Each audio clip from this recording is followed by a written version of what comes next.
అందరికీ praise the lord మా ఛానల్కి స్వాగతం.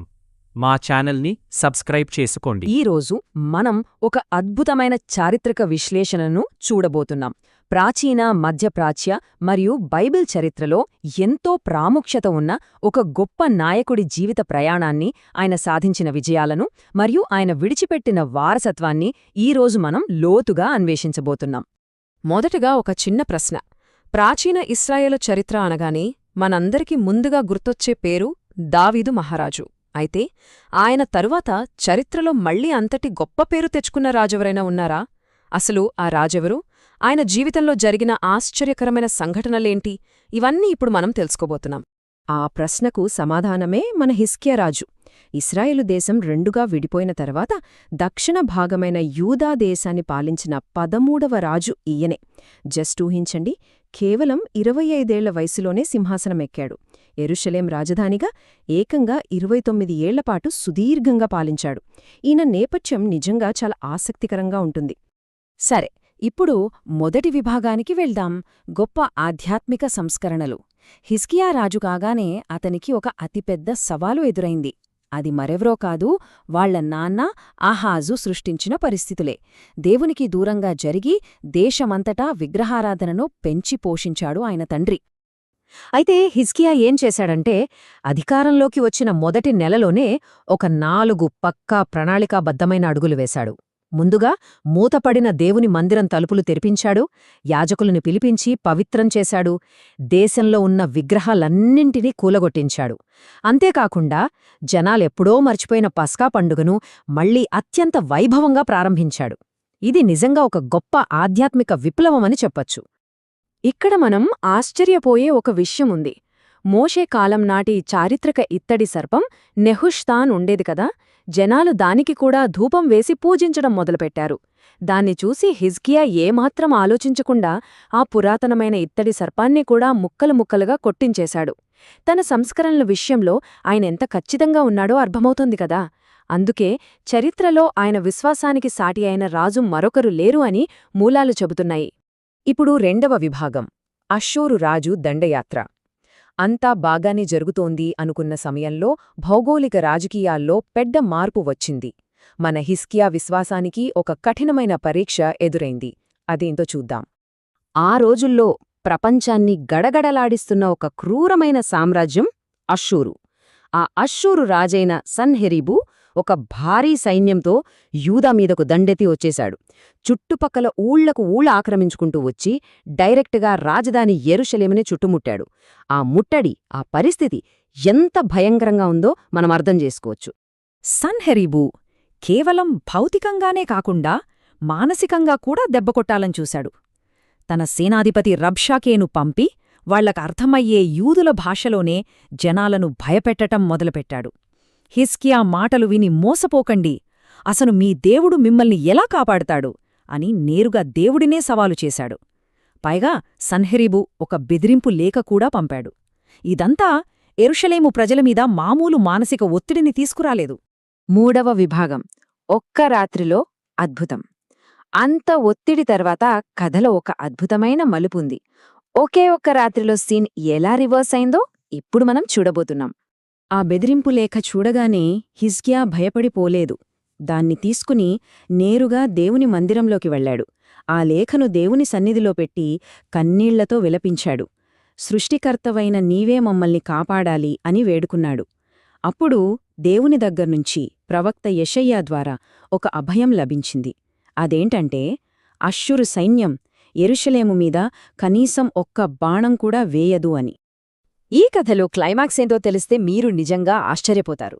ప్రార్థన జరిగిన ఆ రాత్రే దేవుని దూత శత్రువుల శిబిరంలోకి వెళ్ళింది.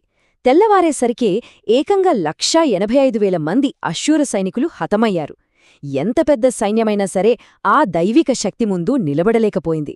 ఇక ఆ అష్షూరు రాజు పతనం ఎంత వేగంగా జరిగిందంటే, ఉదయం లేచి చూసేసరికి తన భారీ సైన్యమంతా నాశనమైపోయి ఉండటం చూసి సన్హెరీబుకు మతిపోయింది. ప్రాణభయంతో, తీవ్ర అవమానంతో తన రాజధాని నీనెవేకు పారిపోయాడు. చివరికి అక్కడ తన దేవత గుడిలో పూజ చేసుకుంటుండగా స్వంత కొడుకులే అతన్ని దారుణంగా చంపేశారు. అలా ఆ శత్రువుల ముట్టడికి ఒక శాశ్వత ముగింపు పడింది. 4వ విభాగం ఆయుష్ 15 సంవత్సరాలు పెరుగుట. జాతీయ స్థాయిలో ఇంతటి భారీ విజయం సాధించిన తర్వాత మనం కాస్త నెమ్మదిద్దాం. ఎందుకంటే హిజ్కియా జీవితంలో అత్యంత ప్రాణాంతకమైన వ్యక్తిగత సంక్షోభం ఇప్పుడే ఎదురైంది. ఇక్కడ పరిణామాలు ఎంత ఫాస్ట్గా జరిగాయో గమనించండి. అష్షూర్ మీద గెలిచిన కొద్ది రోజులకే హిజ్కియాకు ప్రాణాంతకమైన కురుపు వచ్చింది. ఇక నీకు మరణం ఖాయమని ప్రవక్త యెషయా చెప్పేశాడు. ఆ మాట వినగానే హిజ్కియా ఏడుస్తూ గోడవైపు తిరిగి ప్రార్థన చేశాడు. వెంటనే దేవుడు ఆ ప్రార్థన విని ఆయుష్ను పెంచుతున్నట్లు మాట ఇచ్చాడు. ఆ మాటకు రుజువుగా ఆకాశంలో సూర్య గడియారం నీడ ఏకంగా 10 డిగ్రీలు వెనక్కి తిరిగేలా ఒక మహా అద్భుతం జరిగింది. అక్షరాల కాలం వెనక్కి నడిచింది. ఈ స్వస్థతలో ఒక భౌతికమైన స్పష్టమైన విధానం కూడా ఉందండోయ్. ప్రవక్త యెషయా చెప్పినట్లుగా వాళ్లు అంజురపు పండ్ల ముద్దను తీసుకుని ఆ కురుపు మీద వేశారు. అంతే, ఆ దెబ్బతో హిజ్కియా పూర్తిగా కోలుకున్నాడు. ఆ తర్వాత తన జీవితంలో చివరి అంకంలోకి అడుగుపెట్టాడు. ఇక 5వ విభాగం మరణం, వారసత్వం మరియు ఒక పెద్ద పొరపాటు. సక్సెస్ వచ్చినప్పుడు మనిషి ఎలా బ్యాలెన్స్ తప్పుతాడో ఈ చివరి అధ్యాయంలో మనం చూడొచ్చు. హిజ్కియా కోలుకోవటం, ఆ సూర్య గడియారం అద్భుతం గురించి వార్తలు ఎక్కడెక్కడికో వ్యాపించాయి. అది విన్న బబులోను రాజు హిజ్కియాను అభినందించడానికి రాయబారులను, బోలెడు కానుకలను యెరూషలేముకు పంపాడు.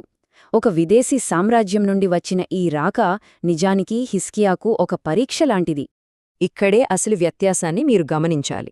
బబులోను రాయబారులు వచ్చినప్పుడు హిజ్కియా ఏం చేయాల్సింది? దేవుడు తనను ఎలా కాపాడాడో ఆ అద్భుతాల గురించి వారికి చెప్పాల్సింది. కాని అతనేం చేశాడు? తనకొచ్చిన కీర్తికి గర్వపడి వాళ్లకు తన రాజభవనంలో ఉన్న వెండి, బంగారం, ఆయుధాలు, మొత్తం తన ఆస్తినంతా ప్రదర్శించాడు. తనను కాపాడిన దేవుణ్ణి పక్కన పెట్టి తన సంపదను చూపించి ఒక చాలా పెద్ద తప్పు చేశాడు. ఈ గర్వానికి మూల్యం చెల్లించుకోక తప్పలేదు. ప్రవక్త యెషయా వచ్చి హిజ్కియాకు గట్టిగా హెచ్చరిక చేశాడు. నువ్వు గర్వంగా చూపించిన ఈ సంపదంతా ఒకరోజు అదే బబిలోను దేశం వాళ్లు దోచుకుపోతారు. నీ తర్వాతొచ్చే తరాలవారు బబిలోన్లో బానిసలవుతారు అని ప్రవచించాడు. అప్పుడు హిజ్కియా రియలైజ్ అయ్యాడు. తన తప్పును తెలుసుకుని దేవుని ముందు పశ్చాత్తాపపడ్డాడు. అలా పశ్చాత్తాపపడటం వల్లే అతని జీవితకాలం పాటు ఆ దేశంలో శాంతి నెలకొంది. కాబట్టి ఇక్కడ మనం గుర్తుపెట్టుకోవాల్సిన ఇంకో ముఖ్యమైన విషయమేంటంటే, తన జీవిత చరమాంకంలో హిజ్కియా చేసిన ఒక అద్భుతమైన ఇంజనీరింగ్ పని. శత్రువుల ముట్టడి సమయంలో నగరానికి నీటి కరువు రాకుండా ఏకంగా కొండను తొలిచి ఒక భూగర్భ సొరంగాన్ని కట్టించాడు. ఈ హిజ్కియా సొరంగం ఈనాటికి ఇస్రాయెల్లో చెక్కుచెదరకుండా ఉండి ఆయన వారసత్వానికి ఒక భౌతిక సాక్ష్యంగా నిలబడుతోంది. దేవుడు అతనికి బోనస్గా ఇచ్చిన ఆ అదనపు 15 సంవత్సరాల ఆయుష్షు పూర్తయిన తర్వాత హిజ్కియారాజు గౌరవప్రదంగా కన్నుమూశాడు. దేశ ప్రజలందరూ ఆయన మరణానికి ఎంతో దుఃఖించారు. ఆయన తర్వాత ఆయన కుమారుడైన మనష్షే సింహాసనాన్ని అధిష్ఠించాడు. సో ముగించే ముందు ఈ చివరి ప్రశ్నను ఒక్కసారి ఆలోచించండి. మరణం అంచుదాకా వెళ్లి తిరిగివచ్చినవాడు, లక్షలాది మంది సైన్యం నుండి అద్భుతంగా రక్షింపబడిన నాయకుడు కూడా కీర్తి రాగానే ఎంత తొందరగా ఆ ప్రమాదకరమైన గర్వానికి లోనయ్యాడు? ఇది కేవలం ఒక ప్రాచీన రాజుకథ మాత్రమే కాదు, మనం ఎంత ఎత్తుకు ఎదిగినా మన కృతజ్ఞతను మర్చిపోకూడదు అని గుర్తుచేసే ఒక గొప్ప సత్యం. ఈ చారిత్రక విశ్లేషణ మీకు ఆసక్తికరంగా అనిపించిందని ఆశిస్తూ మళ్ళీ కలుద్దాం.